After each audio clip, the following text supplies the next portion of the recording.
এসেছিল দুজন মিলে মাস্টার প্ল্যান বানিয়ে নেব, কত প্রেমিক এলো ছিলিক তুমি এলে না।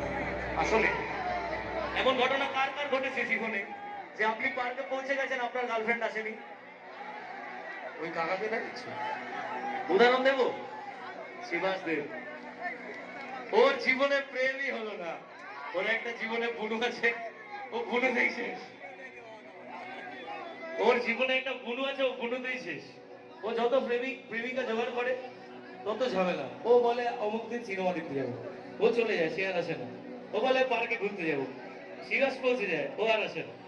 শিবাসকে নিয়ে দুটো কথা বলি। শিবাস হচ্ছে ত্রিপুরার যদি প্রথম আমার কোনো ফ্যান থেকে থাকে, সেই ব্যক্তির নাম শিবাস দীপ। ও ধর্মনগরের ছেলে, ধর্মনগর থাকে। ওর সাথে আমাদের সম্পর্কটা প্রায় 2017-18 থেকে। যখন আমার নিজস্ব গানও ছিল না, সেই সময় থেকে শিবাস আমাকে ফলো আপ করতো। এবং আজকে আমার যত থাম্বল পোস্টার হয় ও ডিজাইন করে সেগুলো। তাই শিবাসকে নিয়ে এই গানটা গাই আমি, কারণ শিবাসের জীবনে প্রেম জোটে না, পার্কে গেল গার্লফ্রেন্ড আসে না।